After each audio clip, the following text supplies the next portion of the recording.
I've stopped doing my favorite thing in the entire world, watching TV, long enough to welcome you to this podcast. This is episode 276 of Insert Credit, a show which usually has a strict format involving a horrible buzzer. I'm the unkillable Alex Jaffe, and this is the only part of the show I'm in this week. Instead of our usual programming, we bring you Brandon Sheffield and Frank Cifaldi's reports from Las Vegas in alleged attendance of the 2023 DICE Summit. Apologies in advance for the audio quality of these recordings, but that's the price of authenticity you can expect from genuine boots-on-the-ground video game journalism. Brank and Frandon, take it away.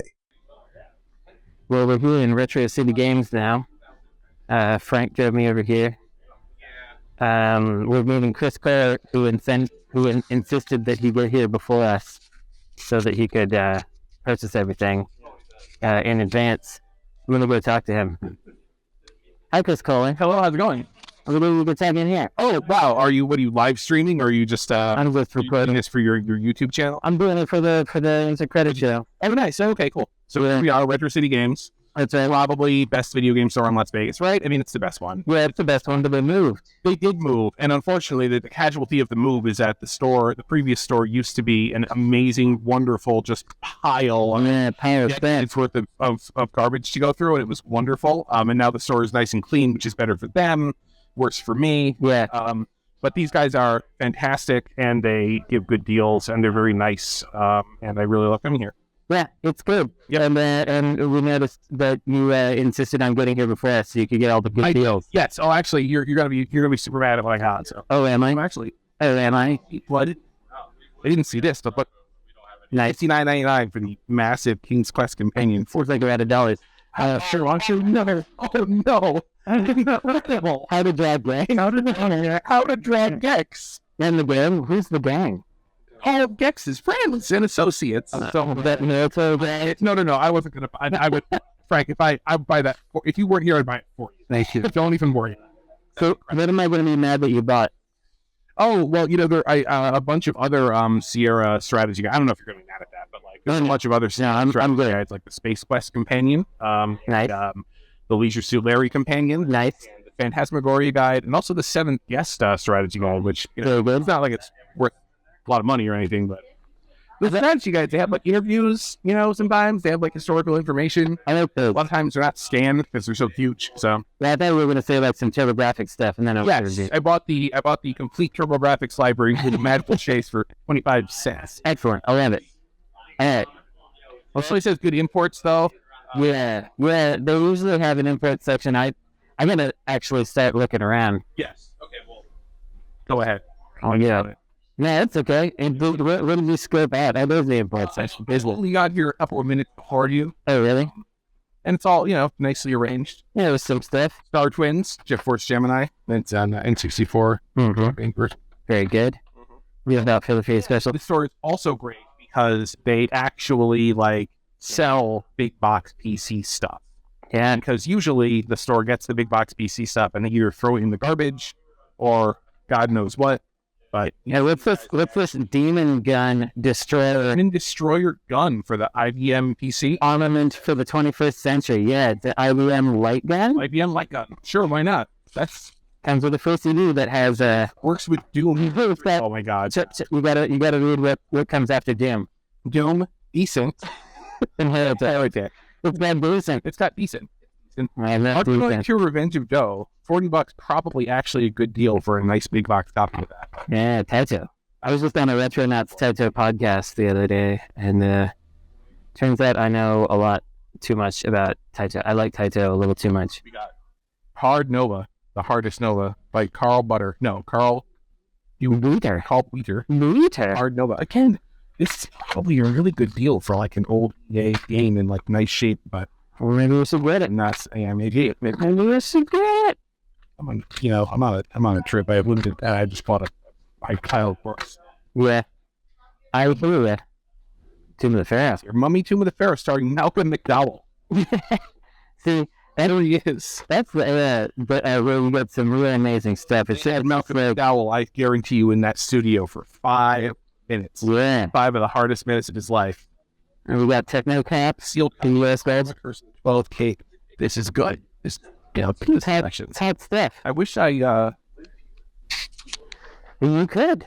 I could live in Super info than where we both currently live. for Red October, and everything we're talking about, folks, for those of you listening on audio, is in the box, and the boxes are in really nice shape. We'd love to see it.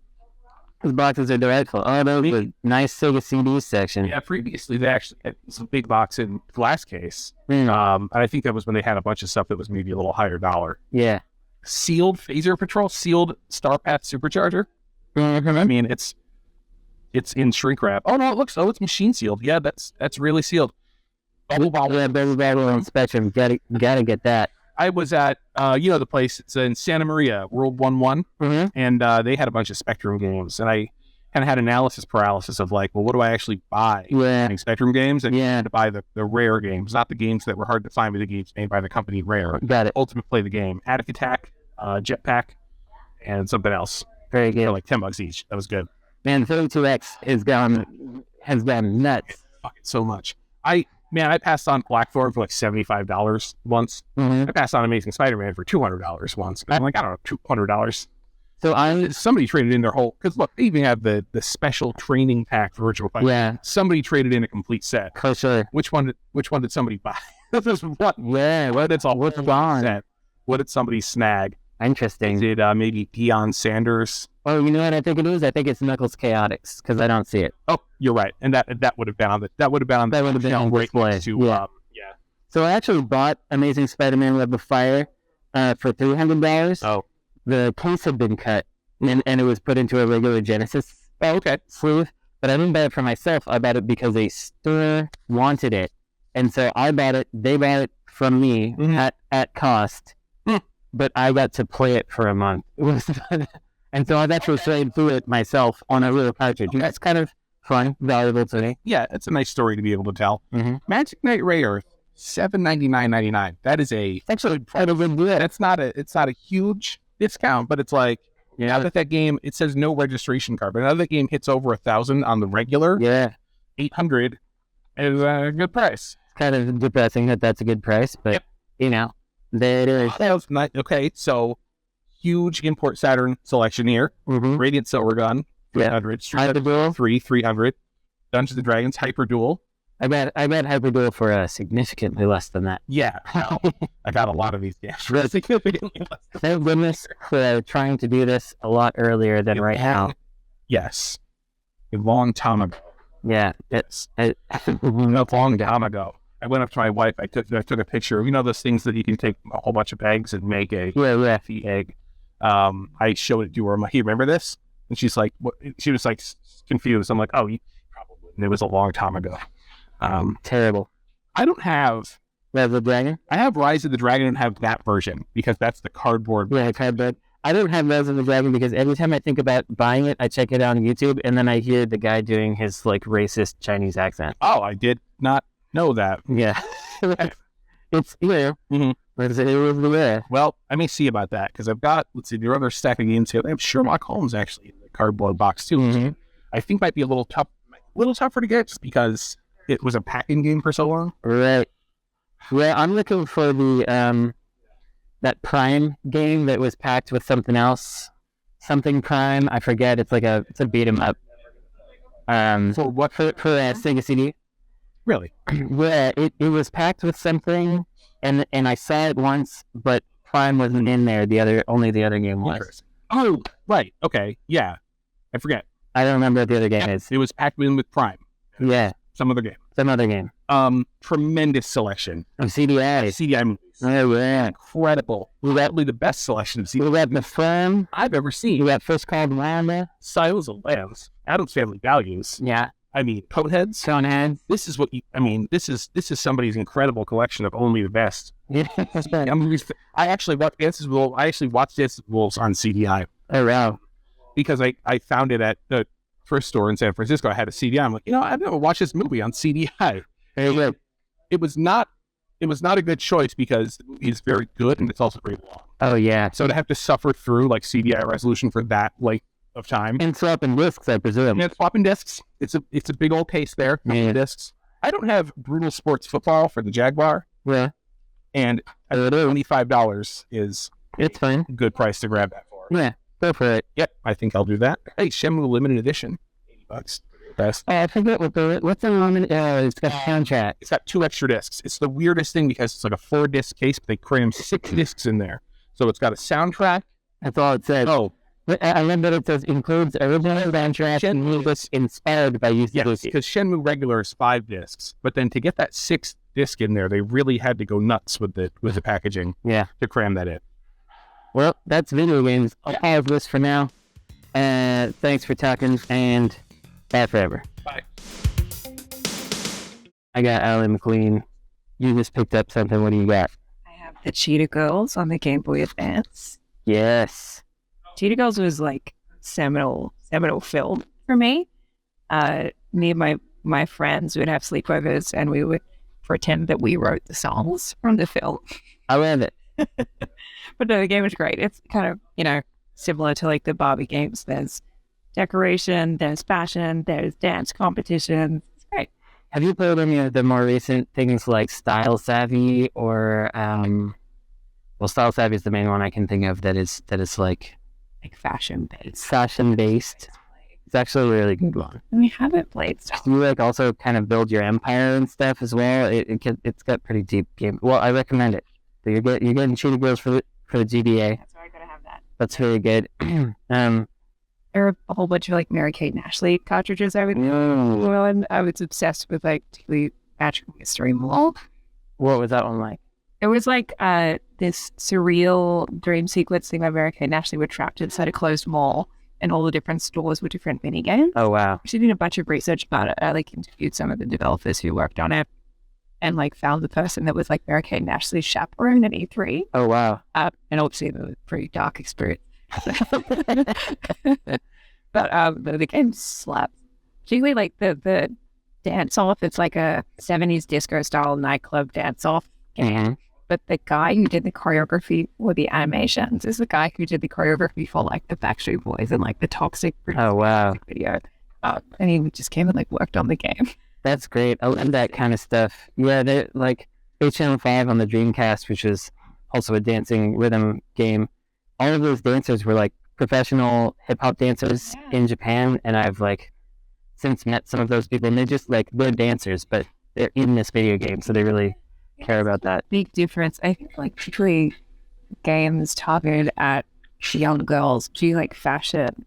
It's really easy to underestimate the importance of the detail of like professional in that field. Yeah. Like the stylist who did the fashion for Magical Mystery Mall was actually Mary-Kate and Ashley's stylist. Wow. That's why the outfits from that game are so iconic. See, I literally expected. I'm glad that they tried hard because you wouldn't necessarily expect it with a licensed property. Like that. I don't know. That was like the height of the Mary-Kate and Ashley brand. Yeah. Really intense about The peak of their power. making it really reflect who they were at the time. It reminds me a little bit of, right in front of us here is Street Fighter, the movie, the arcade game for the Saturn. And I was interviewing like Jake Gyllenhaal and Jerry Bruckheimer because 2 and a half guys. yeah, that's right. Prince of Persia movie. It was there. Kohler, we went to do with them too, right? Where we was there. And I met this one lady who was just sitting there. And I was like, what do you do? And she's like, oh, I'm a makeup artist. And I was like, cool, tell me more about it. And she started talking about it. And then eventually come to find out she did the makeup for Street Fighter the movie. And she was like putting all the green on Blanca and stuff. I was like, oh, it's so cool. I want to interview you. And then she got called away to something and I got called away to something and I never got to. But I love when you meet people who are sort of like outside the craft of video games that have this peripheral, like they're in it for a minute and they will remember it. Well, I think they make such distinctive choices. Like they take it away from the expected. Mm-hmm. They don't have the baggage. Yeah, I totally. don't tell anybody who played Magical Mystery Mall. They remember the geometric outfits. Those are iconic. Man, I want to pick it up now. Maybe I'll go get it. It does talk about it like they're kind of disappointed in it because I guess they had this grant. Oh, they could have done better. Every shop was going to be this whole thing. It ended up just being like 4 or 5 mini games, but I played those 4 or 5 mini games for like 2 years. So I mean, they had an effect, so they're great. they should feel proud. There was also like a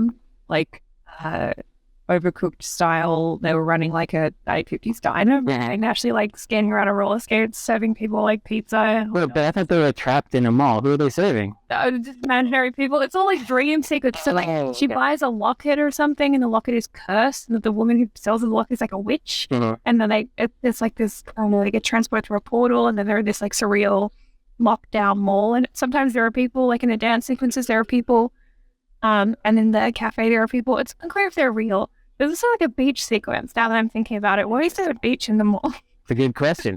I mean, at this point, can you imagine a functioning? I don't know if they have them in Australia, but we don't really have functioning indoor malls that much anymore. Oh, we still We sort of have them, but most of them are dying. Like 5 to 10 years behind whatever happens in America. So I'm sure they're all okay. down. Well, you can look forward to that. Great. Okay. All right.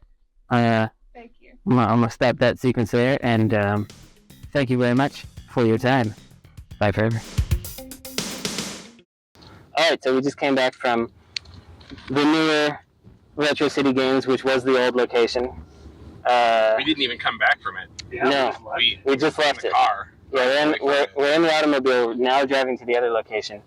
I didn't buy that much, but they had a VHS tape section, and unfortunately, I couldn't help myself. Cole and Frank already heard this, but Al, you did not hear the first sentence of this movie called "Welcome to the Terror Dome." It says, "In this uncompromising cross between Do the Right Thing and Blade Runner." As soon as I saw that, I was like, all right. was able to combine the two without having to make any compromises. Yeah. I would have been nervous, and I probably would have compromised. Yeah, exactly. That's why, Frank. That's why you're not directing direct-to-video VHS movies. Yeah. You just don't have. Oh yeah, absolutely. You can see it. I'm looking very much forward to this, I have to say. Hornier than I expected. Hornier than you expected? Oh well, I mean, it's the back of a VHS box. You have to do that because people need to rent it. Right. And by people I mean young boys.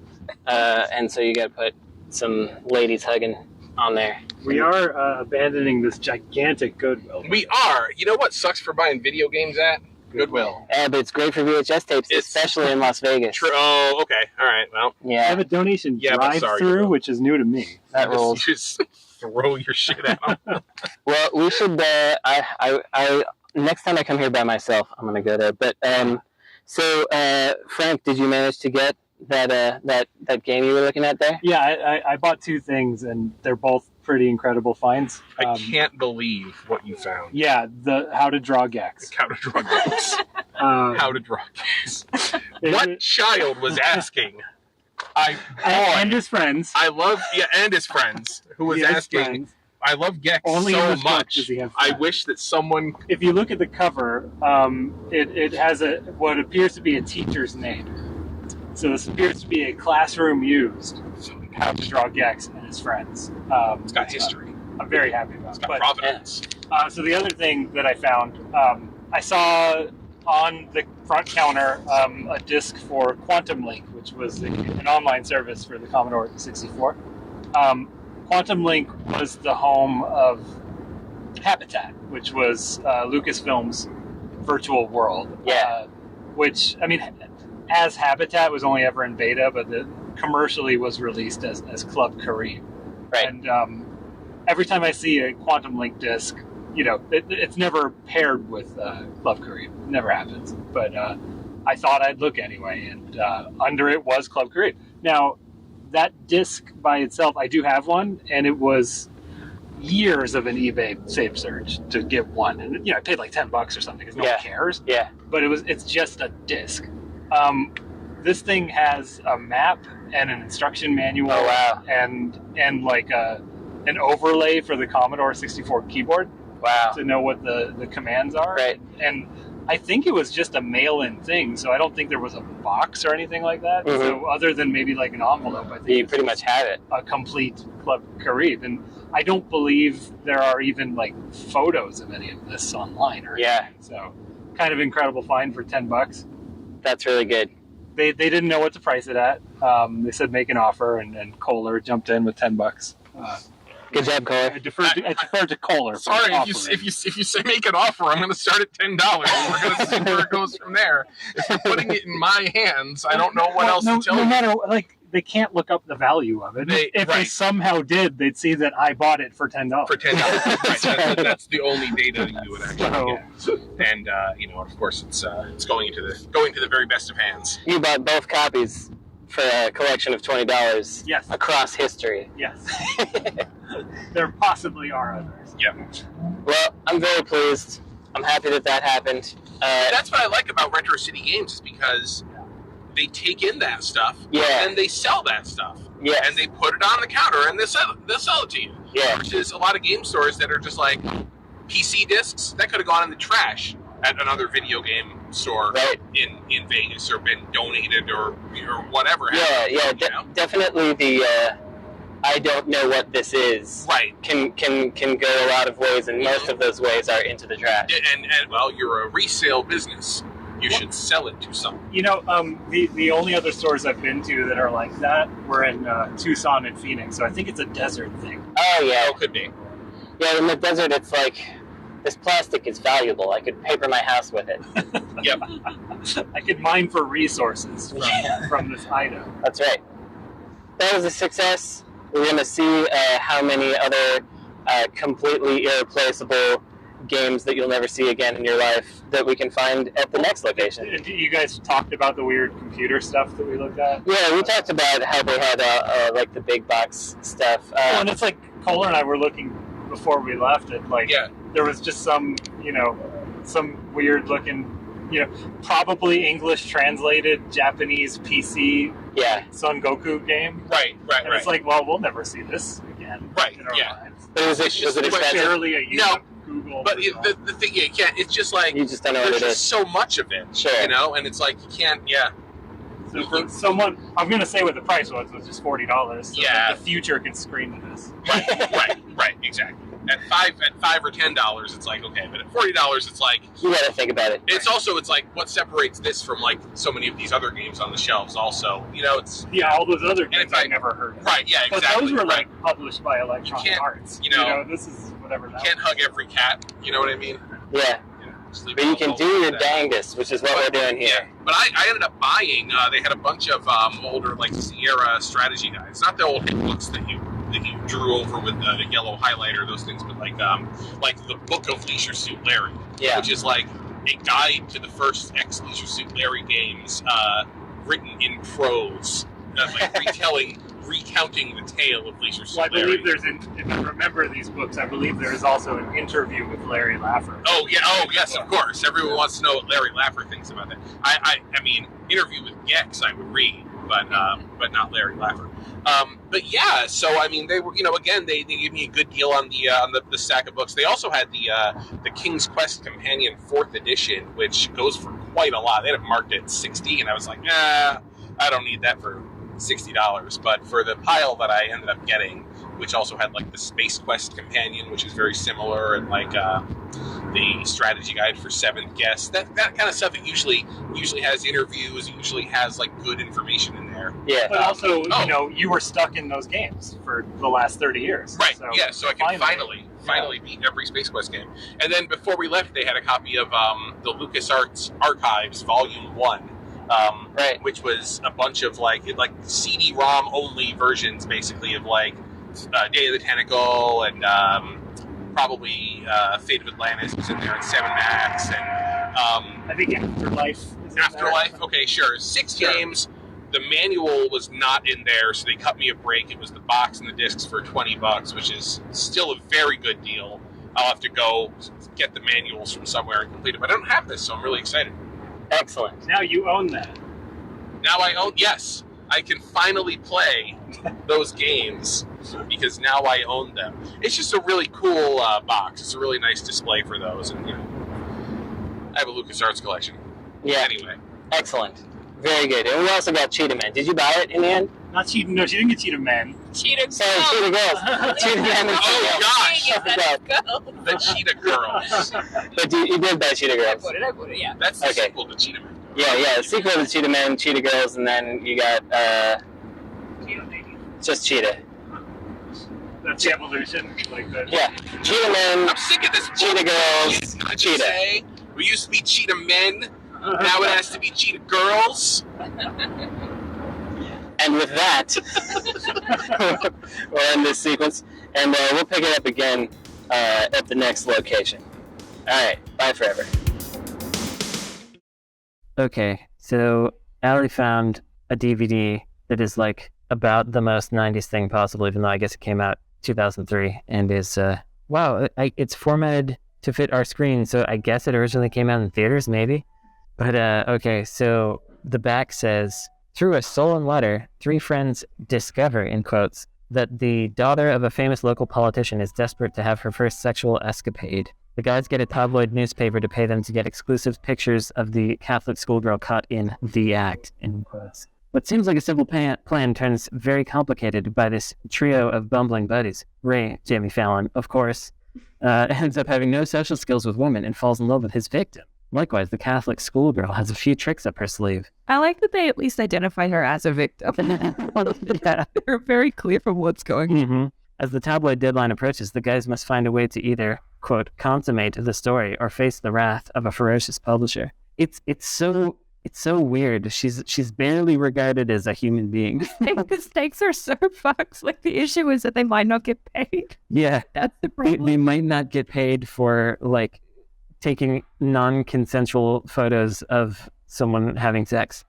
I like that the special features list the making of this game, because that's the thing I'm more interested in. Yeah. I was drawn to this Jimmy Fallon's hair on the cover. That's the main thing that really drew me. Yeah, it really spiked and gelled it up. And the tagline is, ain't nothing funny about having no money.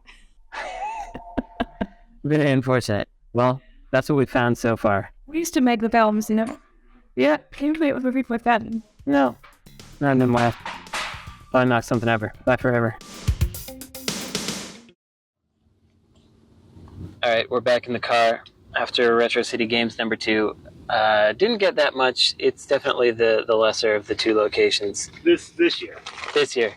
Yeah. I guess it's always It's always true. Yep. Kohler got a heavy sixer. An Atari CX-10 joystick for the heavy sixer, which to the untrained eye just looks like any other Atari joystick. Yeah. But there are a couple of visual and also tactile things that you can tell. And I was actually surprised. I was looking up. I was like, wait a minute, I think it's a heavy sixer. I had to kind of look up, like, how do you tell? And I'm like, it is. It totally is. It's got a real big, springy action button that probably actually sucked to play games with. Oh, yeah. But it was in nice shape. It doesn't have a little hex disc that says Atari on the top of it, but those things cost like $100 for the disc, basically. Ridiculous. They always fall off the top of the joysticks. But I don't think I actually have like a real heavy sixer joystick, so they just had all their Atari joysticks marked at $5. And you know, there's something to be said about, it's like you can find things at video game stores if you have all this weird obscure knowledge. Yeah. Because that's kind of how you find stuff that everybody else overlooks. Because it's weird. It kind of is like the validation of.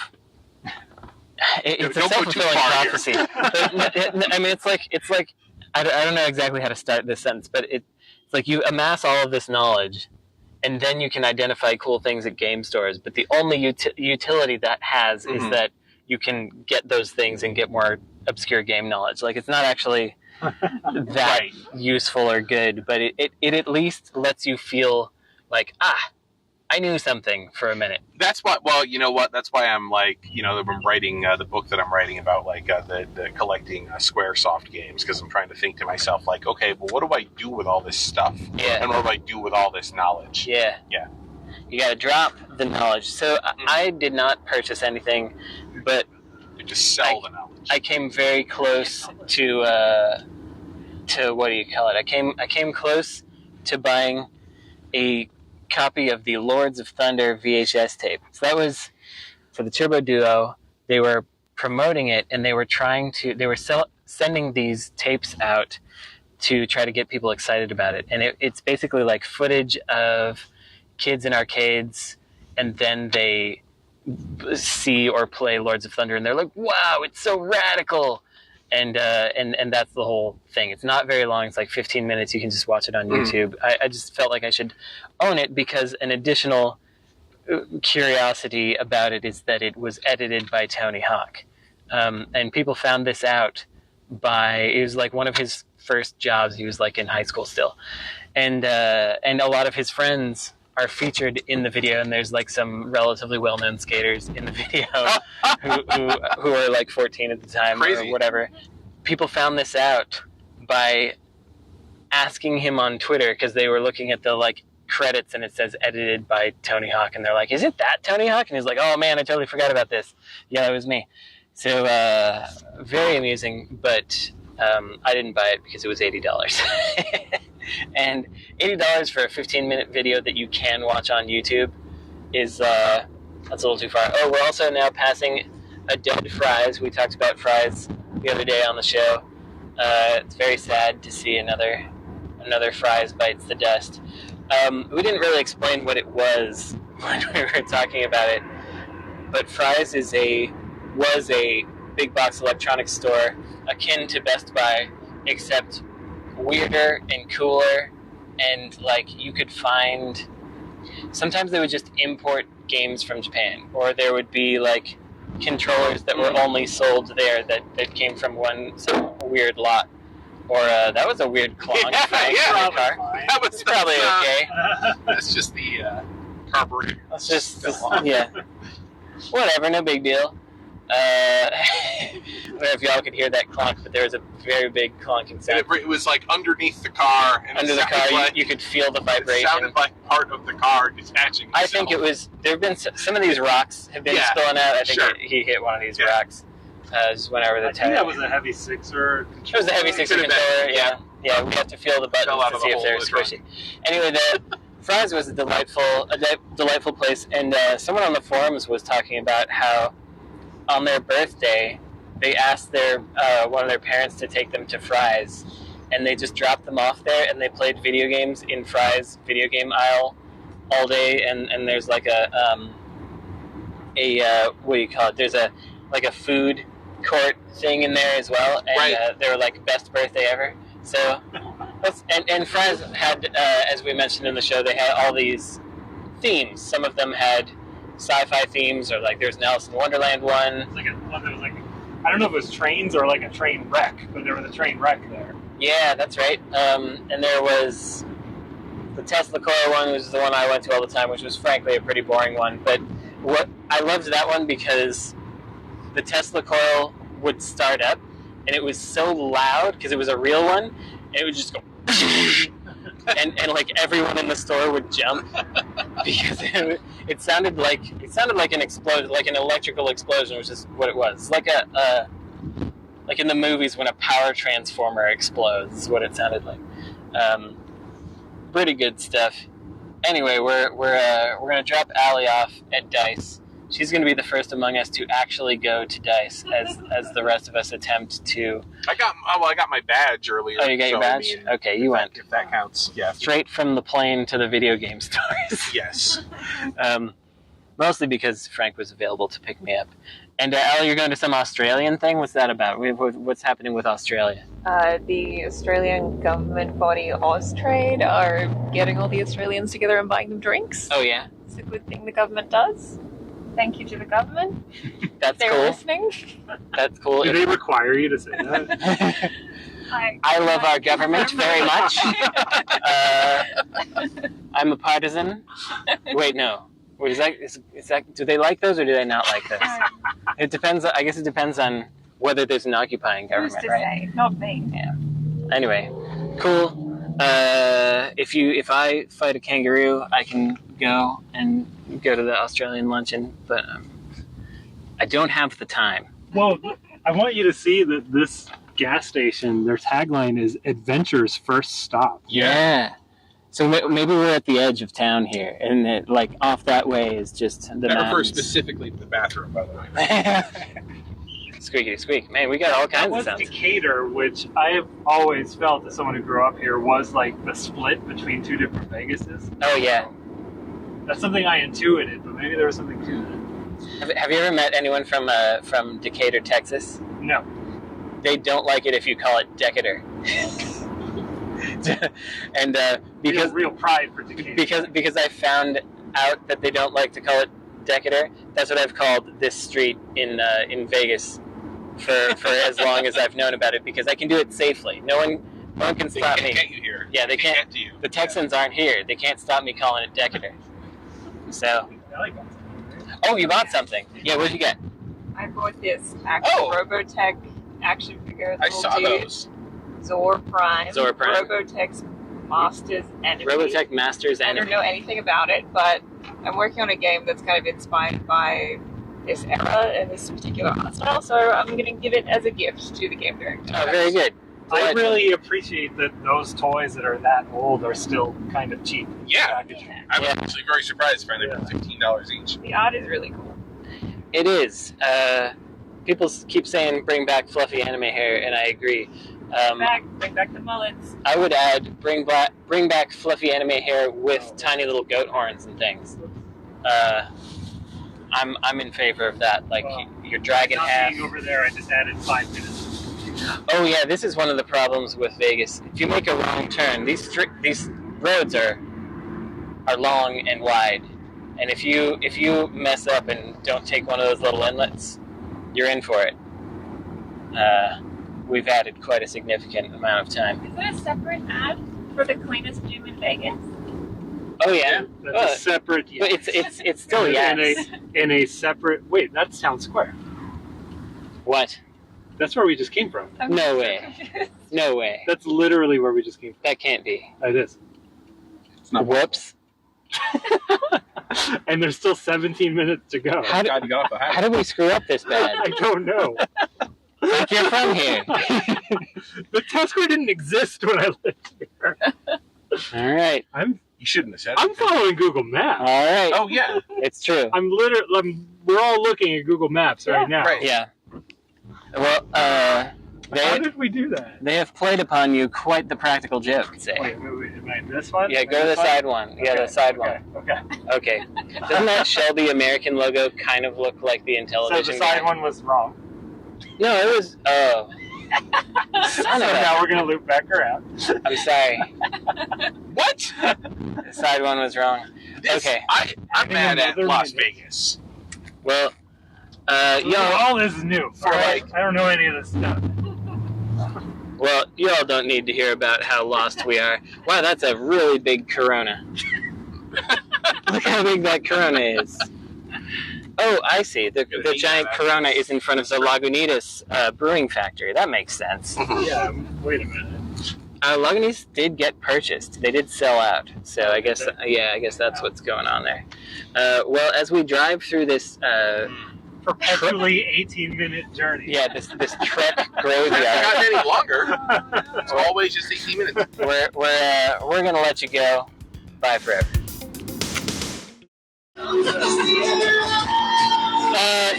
You probably can't hear me, but this is the miserable situation that's happening at the present time. We're here at Dice, and there's a man who is just shrieking acoustic covers of popular music. Chris Kohler loves it. No offense to him. Right in front of us. This lady is into it. I believe it's called cutting or rock. It's hits from the 70s to today. Is what we're going for, and it's very no thanks. Bye forever.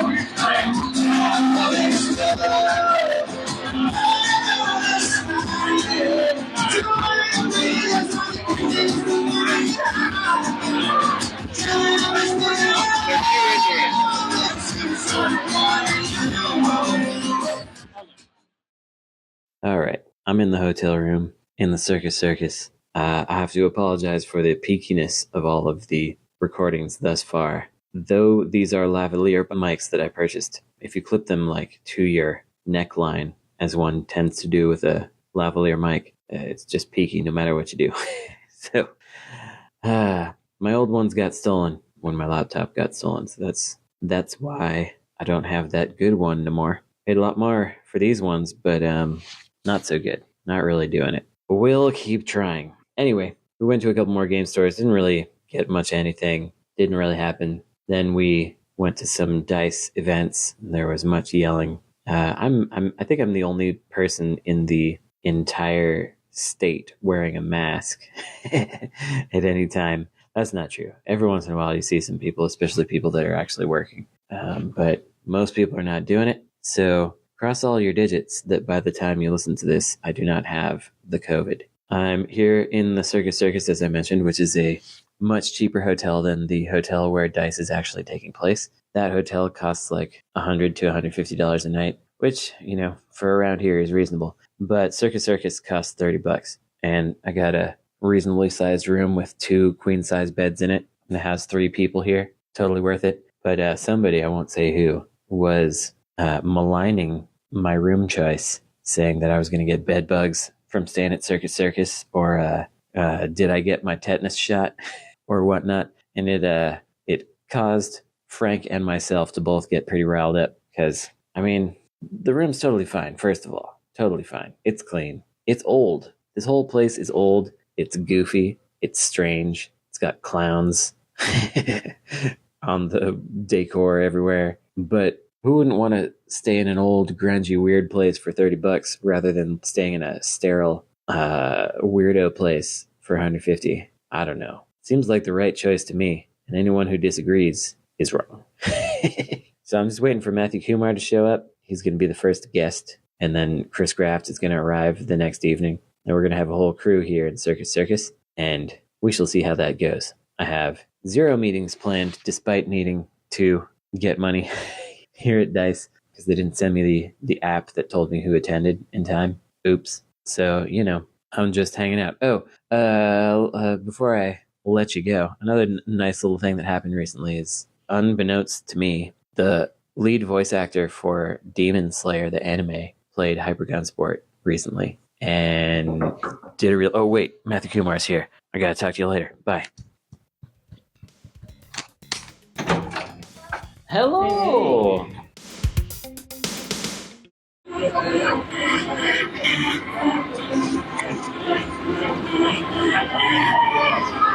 Walking through Circus Circus.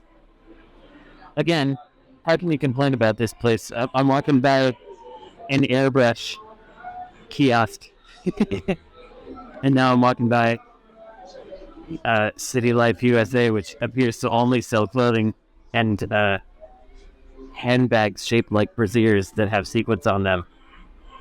It's all the high quality stuff. Anyway, the story I was interrupted in telling yesterday was that the lead voice actor of Demon Slayer played Hypergun Sport, did a really good video. We have no idea where he got the idea to play Hypergun Sport from. Frankly, not that many people own it on Steam, so he is one of them, apparently. That's pretty cool. So that gave us some kind of a shot in the arm for Hypergun Sport, which is very nice. So check out that video if you can speak the language of Japanese. They did a fantastic job putting it together. I don't know if you can even hear me. It's loud in here. I'm walking off to a DICE party now. I haven't been getting a lot of on the street interviews and things because everybody's so busy. I guess that's trade shows for you. Hopefully I'll get you some good stuff tonight. Fingers crossed. Alright. Bye forever. Ready? I'm ready. Yeah. That's what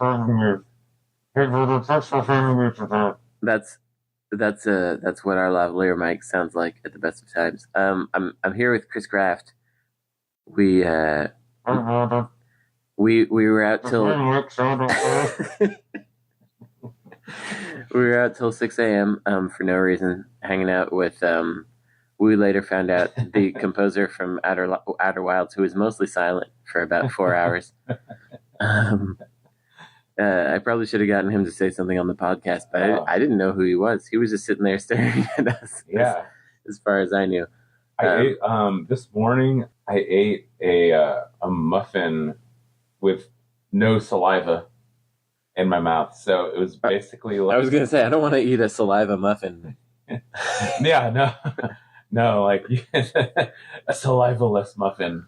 It was like grinding grain and between stones. Yeah. So we're sharing one hotel room. There's 2 queen beds, and Mathew Kumar got to have one because he arrived at a sensible hour of something like midnight, and then we came in around 6. No. And no, it was more like 5, and then we were just shrieking in the room until 6. And unfortunately for Mathew Kumar, he's at the show now. I thought he wanted to get caught up on our 6 hours that he missed. On our hilarious time. He said you haven't gotten to hear much from him on the show because he's been busy. But he said if he had a rock, he would murder us both. Yeah, he said that this morning. He also said it last night. Because we were just having too much fun. And you kept talking about how you poked your eye out, but I don't know what that was a reference to. No, that's from like the movie A Christmas Story. Oh my God, I shot my eye out. It's not poked my eye out. Okay, it's shot. Christmas Story? Like, yeah, it's a Christmas National Story. Lampoons, like the whole movie where he wants a BB gun, like the whole movie. Uh-huh. And it's set in Indiana in like the 1930s or 40s. Okay. Yeah, and all he wants is the Red Ryder BB gun. Yeah, you haven't seen that? No. Yeah, and then like he spends. Oh, is that the one where he sticks his tongue on the pole? Yeah. I've only seen Frozen. I only remember that part. Yeah, that's a good part. But yeah, he spends the entire movie wanting a BB gun, and everyone's like, all the adults are saying, "You'll shoot your eye out," and then he finally gets one out of the kindness of his dad's heart. And then the first time he pulls the trigger, he fucking shoots his eye out. It reminds me of my buddy Chris Ford from high school. He now like writes famous movies like Spider-Man or whatever. I'm not familiar with whatever and he's man that was. His name is Chris Ford. He's my friend. Oh, Spitter? Yeah. Spitterman. Okay. James Spitterman is his name. Anyway, I couldn't tell if it was a joke, but he was always saying that he was afraid of glitter. Glitter?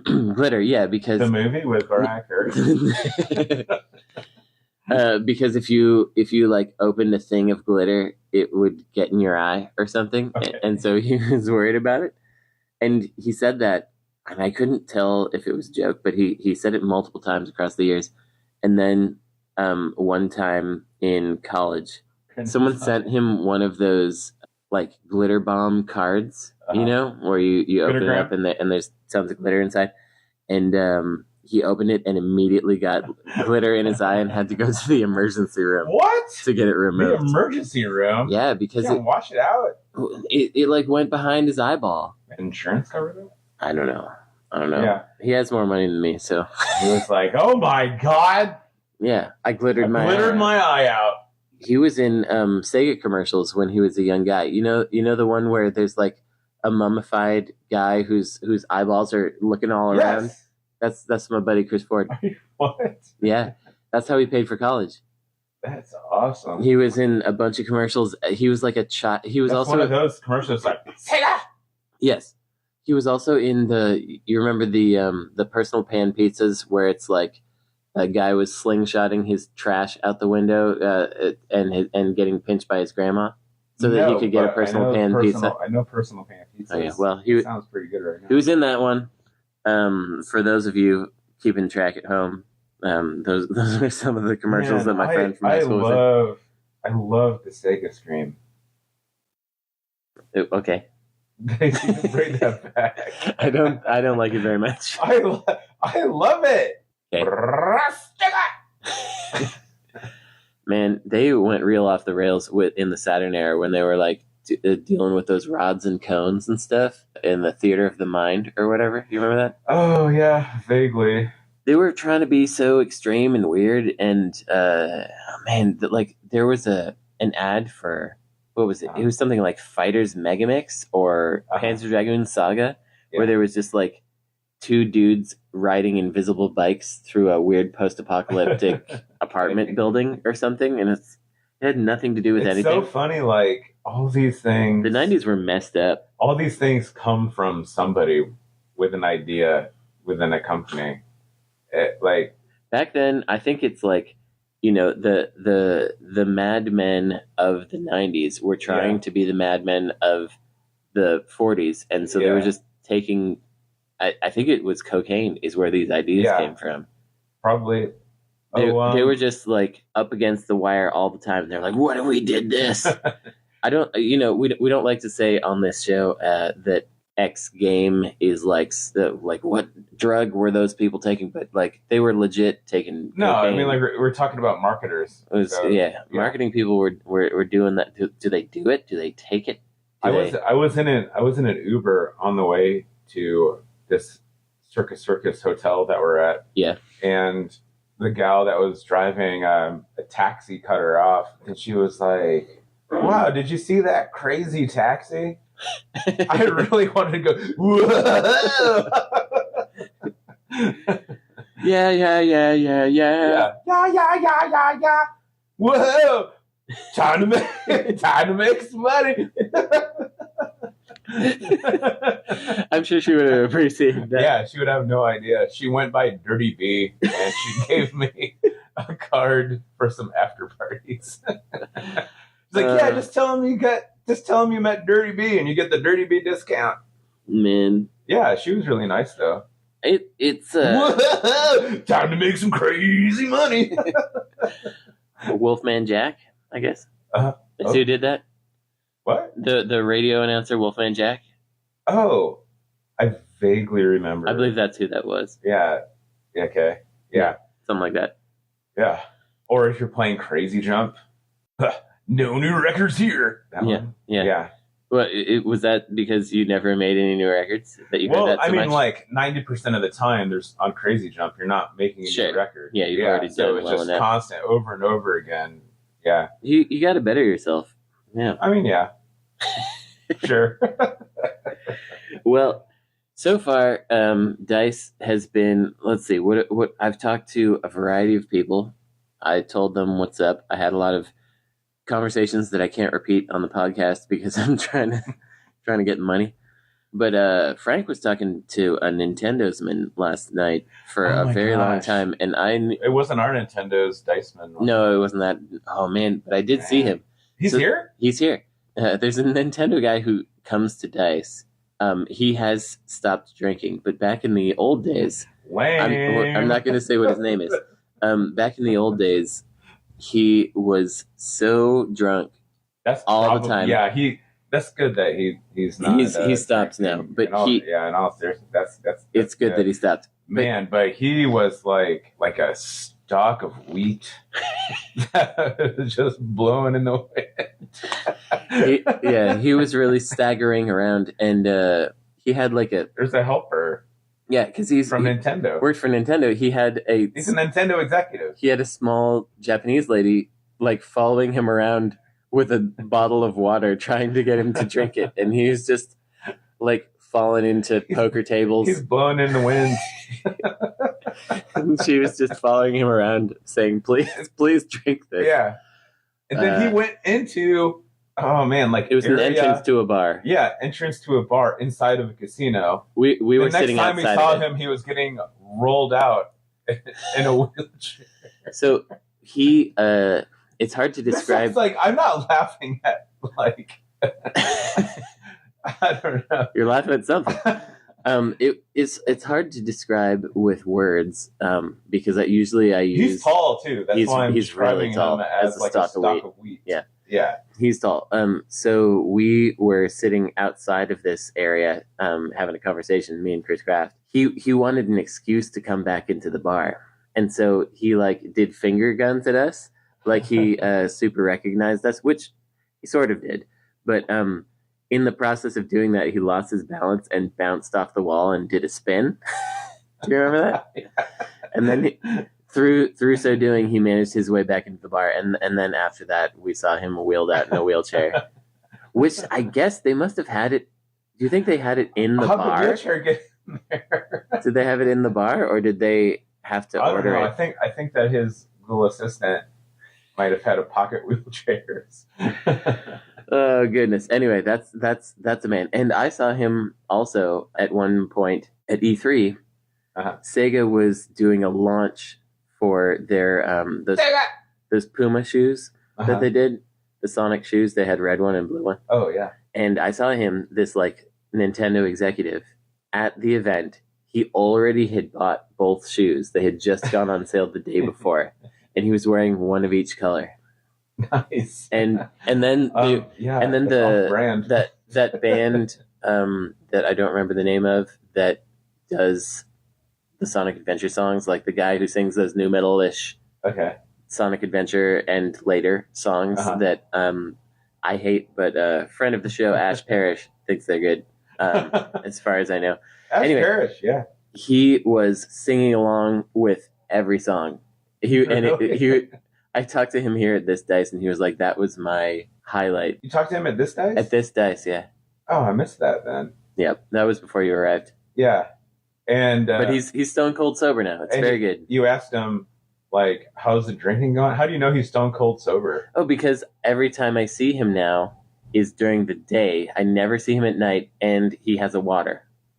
And I haven't seen him with an alcoholic beverage, and I've seen him like 10 times since that probably time. Goes back to Circus Circus and snorts the coke. I'm sober from alcohol. Just like people who are just like, I don't drink anymore, and they get self-righteous about it. It's like, dude, like, you do everything else now. Like, yeah. Anyway, that's good for him. Yeah, good for him. Yeah. I hope this is really compelling podcast content. I would listen to this. Okay. Okay. I really hope that you all can hear us. I'm trying to hold the lavalier mic far enough away that it's not going to be that distorted, but I bet it is. Man, it's so frustrating that this mic, I think I've talked about this mic more than anything else on my Dice podcast, but I bought one in Japan for like $3, and that one was good. And you almost said $0, and it's like, yeah, if you're in Japan, you're not going to buy anything for $8. No. 300 yen, and which is more like $2 or less at this point. Mm-hmm. But this one was this was like $30. It looks professional, and it friggin' distorts everything. Whatever. Exactly. Just like that. Are you saying words when you're doing that, or are you just making sounds? Actually, okay. Or also like sports talk baseball. Oh yeah, there we go. Play sports talk baseball. Yeah, answer in the comments if you play sports talk baseball. Sports talk baseball. That's my sports talk baseball voice. Yeah, that sounds right. Yeah. Okay, well, maybe we'll get back at you later with something else if anything else cool happens. I'm going to try to get Frank to talk about his conversation with that Nintendo man, because that was pretty good. And we're going to see if we can get into the Circus Circus Adventure Dome. It kind of depends on some timing and things, but maybe we'll be in there. I got nothing to do. And you can hear a bunch of cacophonous sounds that will sound like literally nothing because of how bad this mic is. I'm going to leave this mic a 1-star review. I don't usually do that, but I'm going to do it. I'm not actually going to do it because I won't remember. But I am going to throw it in the trash after this event because, god darn. Okay, well, anyway. That's right. Bye forever. So I'm back home, and Frank is at his ancestral home. I don't know if it was the original home. But my ancestral home. Yeah, your mom's house. My mom's apartment. That's right. That I never lived in is my ancestral home. Yeah, that's right. I've decided that. And Dice is over. I feel like it was a kind of a scattershot episode. We didn't, with like the GDC one, we go around and talk to people that we see and get anecdotes from them. But somehow at Dice, it just doesn't really feel appropriate because like everyone is a CEO, and you don't want them to think that you're like lower level than them or something to ask them on your podcast. That's how I felt. Well, and I think this is a really good way to end this, because I've just been thinking a lot about the nature of this show and like how I inhabit this space, and I imagine you might be too. And I agree with you that it doesn't feel like the right show to do that. But for me, it's not like an imposter syndrome thing or anything like that, where it's like, for me, it's more that it's like I need them to give me money later, so I don't want to make any wrong moves. It's not even that for me. It's that this is the kind of show that really encourages just feeling comfortable letting loose because, no one's recording you. For those who have never attended, which is probably most people listening to this because it's a pretty small show, like the booklet that you get when you get your badge has nothing except the personal contact information of every attendee. Like that's weird, right? Like I have the internal email addresses of people at Nintendo. That's not a thing, but I have that now. And that's the atmosphere they're going for. And for me, it's not, maybe I'm just not as blatant as you, right? But for me, it's more of a respect thing that like I want to maintain the integrity of this event as well as the sort of safe feeling for the attendees of like I can say whatever I want because this isn't a media event. Yeah, respect is cool and stuff. But so I was telling some folks, and apparently Chris Hecker has been repeating that. Chris Hecker we'll probably have him on the show at some point because he's like one of the original Oakland indie devs. There was like an indie dev scene in the late 80s or whatever, early 90s that is totally different. But people were asking like, what is the point of going to DICE? And I was saying, well, DICE is where you go so that people with money think that you already have money and don't need it so that they will then give it to you.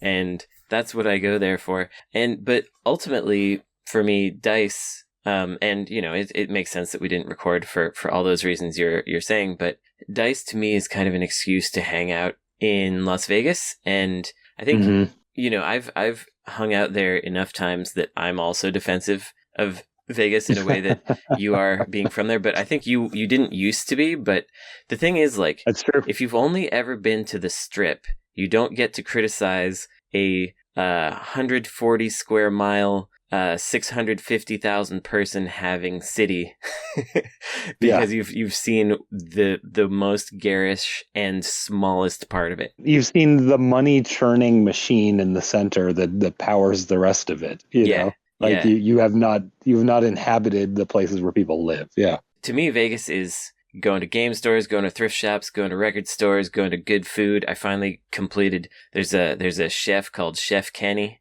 who keeps starting up Chinese vegetarian places, and I got to have Chef Kenny's dim sum, which was the last one on my list that I hadn't been to. Cool. And that's the kind of thing that I like to do there, and to hear people be like, yeah, Vegas sucks. Like they know. Like they even know.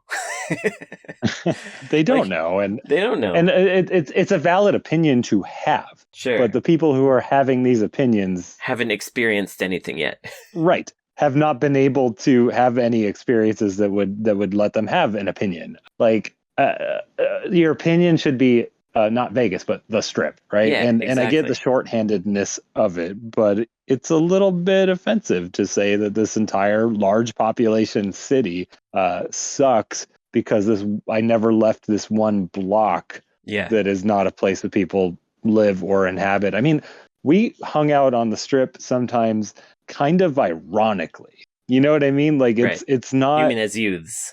As youths, yeah. Sorry, like we meaning not you and me, but me and like my friends when I lived here. Like we would go to the Strip maybe kind of ironically, or it's not a place that you go. It really is just the place where we milk people for their money to help.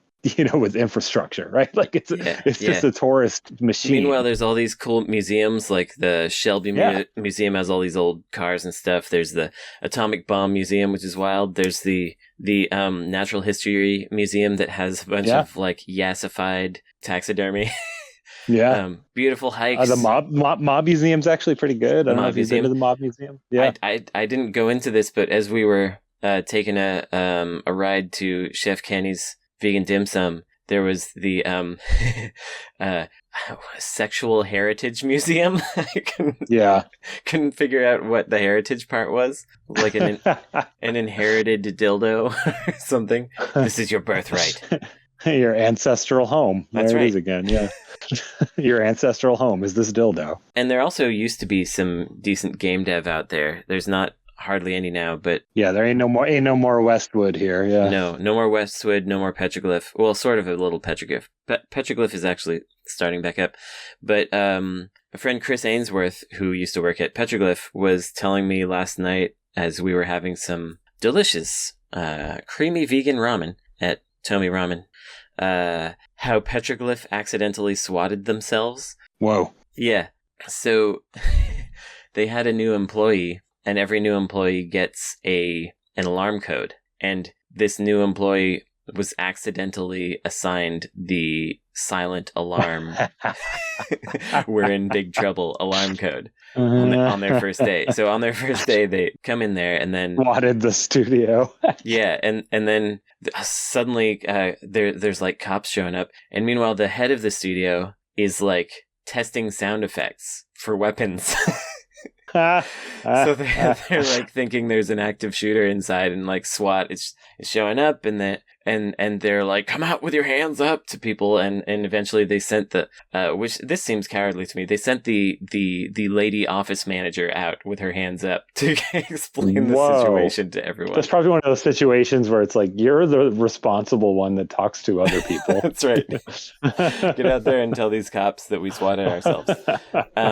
Yeah, pretty good stuff. And I unfortunately didn't get to interview him about this very much, but he keeps trying to not work in gambling gaming, which of course you don't want to, but the company he was working for got bought by a gambling company, and it has happened, I think, like 3 times in his career. Yeah. But people internally come and pitch gambling game ideas, like for what a gambling game should be. And I'm really curious what that pitch process is like, and I didn't get to find out. Oh, wow. That's something that you don't usually hear about. I didn't think that there were new ideas other than like slight tweaks to the exploitation. Yeah. And I don't think of those as being ideas. I think of them as being, big data results, right? Yeah. Like just spreadsheet ideas. Right, exactly. So is that a thing? Do people like create from their brains new gambling games? Is that? We got to have him on the show and find out. Yeah, I want to know about this. Yeah, it's really curious. And last night we also went back to Retro City Games, and that's where I saw, which is kind of where we started the show, and that's where I saw the Henderson one, right? The Henderson one. And that's where I saw that a game I worked on, Wicked Monsters Blast, was selling with no manual for $80 behind glass. I think it was the other location that had Barnyard Blast, also probably without manual because it had a repro insert behind glass. My games are getting popular. No, your games are behind glass because they're rare because no one bought them. Because no one ever bought them. And they got released in such limited quantities because who could possibly want them in the first place? Right. The biggest scam of your career is making someone publish Barnyard Blast. I should have held on to a pallet for 10 years and then I'd be rich. I did that with mine.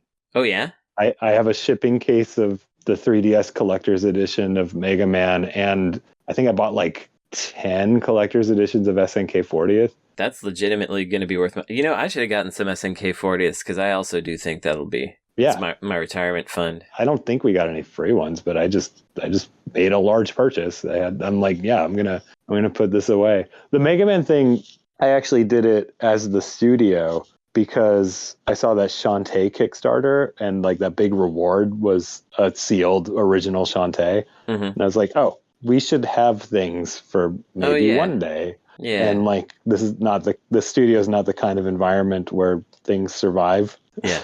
So that stuff is in my storage, but if Digital Eclipse has use for them, they can have it. But yeah, that's a good idea. I was talking to the owner of the store. I was like, why is this game $80? And he's like, well, lately it's just been going up and it's worth even more with the gun controllers, which I threw mine away accidentally. Not accidentally. I just didn't have room for them, and they're stupid.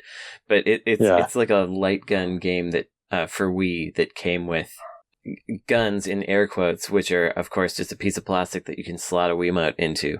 Right. and so it's more rare with those. I hope that somebody buys it and plays it and is like, oh, that's pretty fun. That would be nice. But it's probably not what's happening. Is complete set Wii collecting a thing? Is that what's happening? I wonder. It might be, because there's a few really expensive Wii games, but complete set is like, come on. That's like, I know it's been done. I've seen it hundreds. I think it's thousands. Yeah. It might be thousands plural. Yeah, it might be a little over 2,000. I would think in the U.S. Yeah, because there was a lot of trash. Yeah. There was a lot of weird license stuff. There was like, a Rankin Bass Rudolph the Red-Nosed Reindeer game. Like there's just all kinds of weird nonsense on the Wii. To me, the one I think about is, wait, I got to remember what it is. It's a football game starring Jerry Rice-N-Nitis' Dog Football. Exactly. Yep. And I met the guy who was the creative director of it. And I was like, do you have any copies? And he's like, sure. And he brought me some to GDC. Oh, they're on eBay for him right now. I'm not even joking. Good. Well, I haven't looked in a while, but like there is an account that's just constant supply of new old stock Jerry Rice-N-Nitis football with like some bonus goodies that are clearly like, okay, this is from someone who worked on it.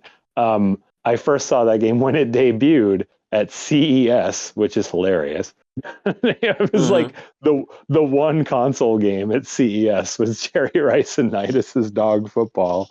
And you should ask him about this if you're still in contact. At CES, they you know them condoms you put on the Wiimotes? Yeah. Like the rubber condoms. Yeah. They had dog bone rubber condoms for the Wiimotes at CES, and I don't think that became a product or anything. Wow. Yeah, I should see if he's got some. He probably does. He probably does. You got to get on that. Okay. But I don't know. Circling back to dice, maybe we should stay on topic a little bit. Okay. Good idea. I can't figure out if this is just where GDC is now for us. Like it felt that way to me. Mm-hmm. Like I'm having a hard time thinking of anyone that I didn't hang out with here that I was planning to hang out with at GDC.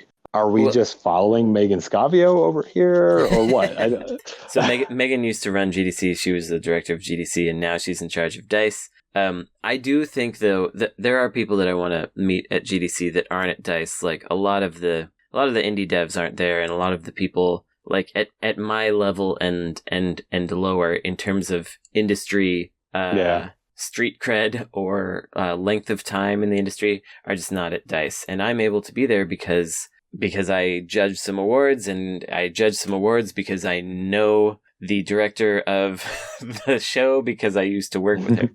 And, otherwise I don't know that, or also because I used to be a journalist and I used to go here, but I feel like DICE is kind of out of reach for a lot of people. Because I think for your purposes, it makes sense, like DICE becomes your GDC because... I think it does, yeah. Because you need to talk to the people at the higher levels because you're talking about history and things remembered and who's got stuff. Well, I agree, but also who's got stuff is usually the people who are lower level have stuff in the garage, and so there's still it's harder to, I don't know. I think you're right. For our purposes at the foundation, the people I'm talking to most are like, I don't want to get like super into it, but the kind of things we're talking about lately are like, should we be providing services to like events teams at larger companies, right? Yeah. Like, can we make a business out of like setting up little table exhibits or whatever at like company events? Like that is something it's just a thing that's floating around right now. But it's like, yeah, like that's not, the programmers, right? That's people at a higher level or like at publishers, not developers, stuff like that. And so yeah, I mean, it does kind of make more sense for us to target DICE, but at the same time, I can't quite figure out my place at DICE, which is sponsored by the Strong Museum of Play. So like when I bring that up to people at the show, they're like, oh, because you're competitors. Like, no, not really. But like that's not how it works, right? We are similar institutions on opposite sides of the country, and like we're friends, we collaborate even, like we get together once a quarter and have a call and stuff like that. Like I donate stuff there. I tell people to donate. It's not a competition thing, but they are sponsoring the show, so I feel like I'm on their turf. Yeah. So like this isn't a show where I feel like I can do fundraising. but it is a show where I feel like I can have conversations about. Yeah, you can meet people to fundraise later. Right. Or I don't know. Most of my conversations weren't money. They were more. Here I am. Here's what I do. Oh, right. yeah. Well, it's more how can we provide services for you, and also what do you have, person? Yeah. Like and I had a nice amount of just stumbling into conversations and learning about stuff. Like I was walking by and someone saw the badge and they were like, "Oh, you're that thing in Emeryville, right?" It's like, "Yes, I am. Hello." And he's like, "Yeah, my dad worked at Single Track on all the Twisted Metal games, and I think you should scan all the stuff." It's great, like just running into people like that, or like I don't think we recorded this. So I'll just tell the story again. We were at a party one of the nights, and I was just kind of, I don't know, zoning out, staring into nothing, or so I thought. That nothing ended up being a woman, which is always an awkward situation. So like, I walked over to her and I was like, "Sorry, I wasn't staring. I was zoning out," because you noticed. Like, so I suddenly made eye contact with this lady and was like, "Oh, I've been staring at this person. Oops." But I went over and talked to her and she saw my badge. She's like, "Oh, I worked at EA for 20 years. I should bring over some boxes of stuff. I'm just over in Burlingame." It's like, cool. Yeah. And then we started talking and she was like, "Did you ever play Road Rash?" I was like, "Yeah." She's like, "The original on the Sega." I was like, yeah, I know. And she's like, "There's that old lady in the walker that you could like hit." And it's like, "Yeah." She's like, "That was me." Like, wow, that's cool. And then she's like, "All right, there's also," I don't remember if it was this one or Road Rash 3D. She's like, "Okay, so there's like cars that you have to avoid." Because he was like, "Yeah." She's like, "There's only like 3 of them." I'm like, "Yep, sure." She's like, "There's a big Chrysler. That's my Chrysler." It's like, "Cool." She's like, "Also, it was the same make, model, and color as the one in the Love Shack video." And I was like, "The one that's as big as a whale." And she's like, "Yeah, that one." So she doesn't have that car anymore. Wasn't she also one of the racers? Yes, she was one of the racers in the FMVs in Road Rash 3D. So I'm sure she has this distinguished development and or publishing career. Right. But this is what we're interested in.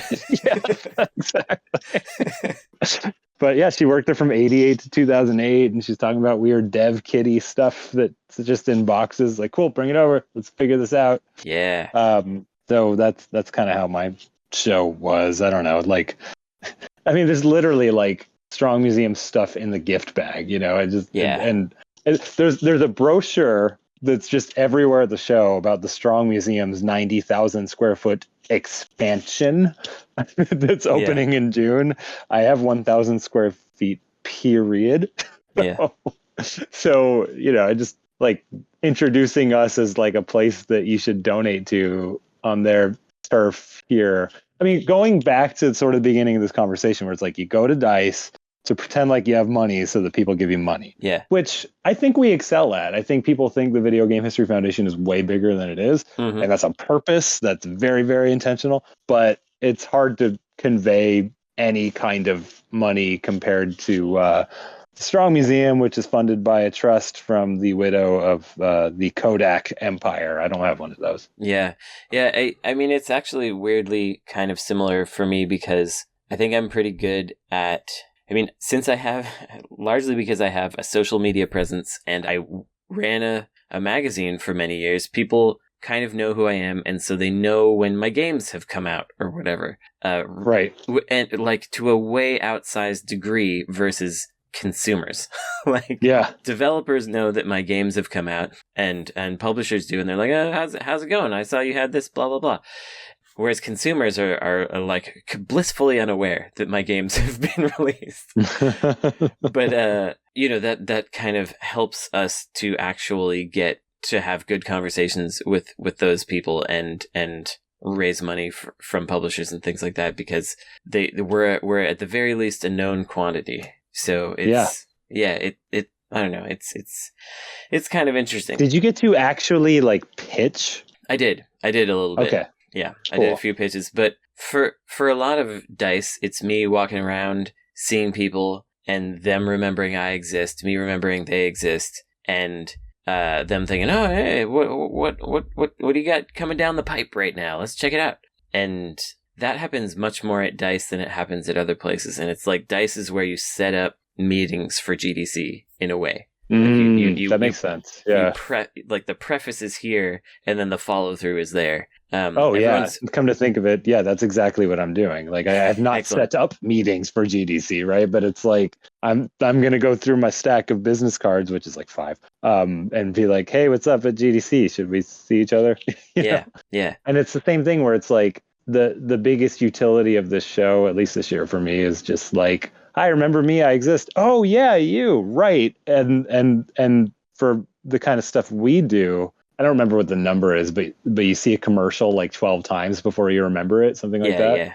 I always think of that with us, where it's just like, I just always want to show up at these places and be this face. And then when you think of video game preservation, you think of my beautiful face. Yeah. And then you go from there. So like when someone's like, oh, I have all this stuff, you know, if you've seen me 12 times, you might be like, oh, there was this guy. Yeah. You know?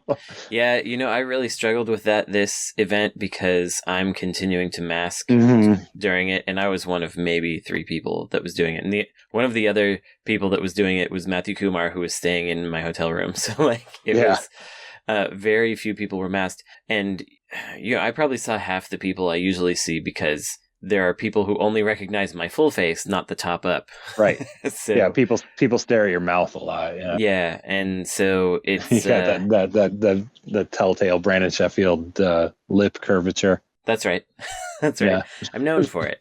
But I talked to a developer who was like, I need to pitch for money here, and I don't feel like I will succeed if I'm wearing a mask because I'm like really worried about getting COVID. I really don't want to get it. I had it like 3 months ago and it was terrible, but I don't feel like people will take me seriously if I have a mask on. That was really sad. I have not figured out, like, I was not masked at this show, and that surprised me. And I haven't figured out what happened yet. like something shifted for me. It's something peer pressure-y, but I don't know what it was. But in a way, the peer pressure helps me to be contrarian. Yeah. So it makes me dig my feet in extra hard and be like, no. Yeah, you added an extra mask because no one was masked. Yeah. I don't know if you saw Tim Schafer got it even though he was masked. Did he? This trip? Yeah. Yep. Blasted. Well, I'm still testing negative over here. Cool. So yeah, I mean, what did we do? We ate some black cheese, black cheddar with lemon.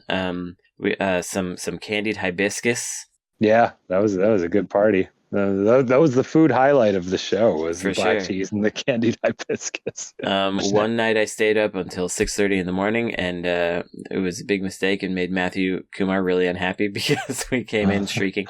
It was mostly Kris Graft who was shrieking. Yeah. And I got to eat some good food off the strip. We got to drive around and go to some nice places, video game stores mostly. And I think it was by and large a successful show.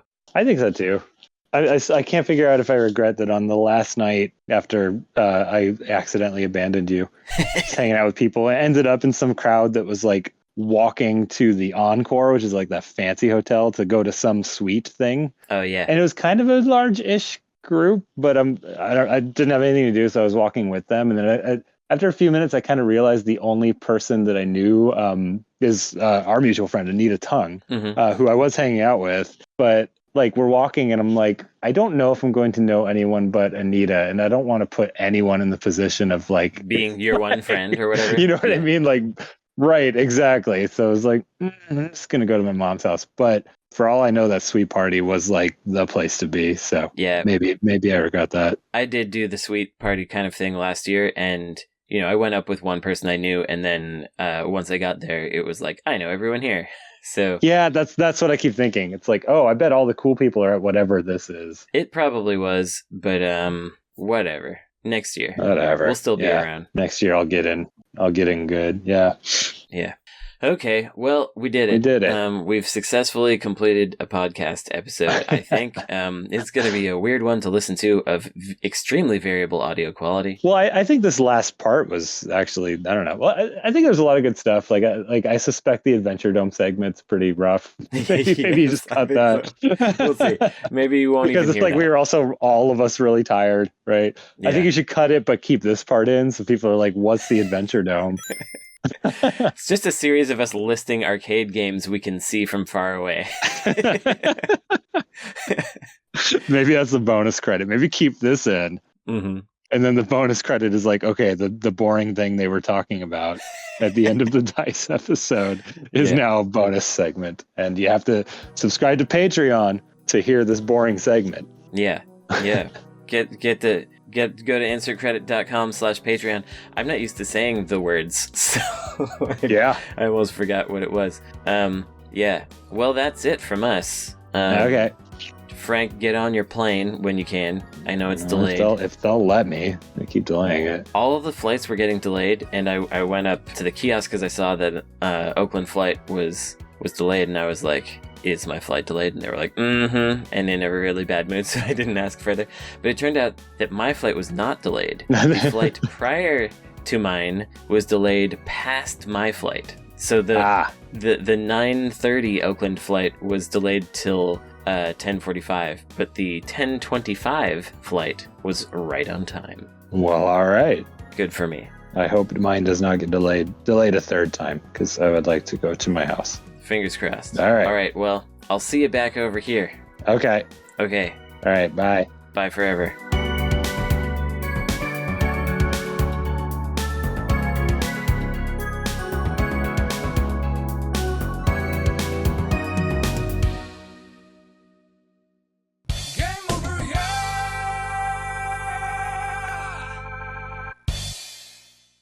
Insert Credit Show is a production of Insert Credit. This episode was hosted by Brandon Sheffield with Alex Jaffe, Chris Kohler, Frank Cifaldi, Ally McLean, Mathew Kumar, and Kris Graft appearing in this episode. Edited by me, Esper Quinn, with music by Kurt Feldman. Thanks for listening.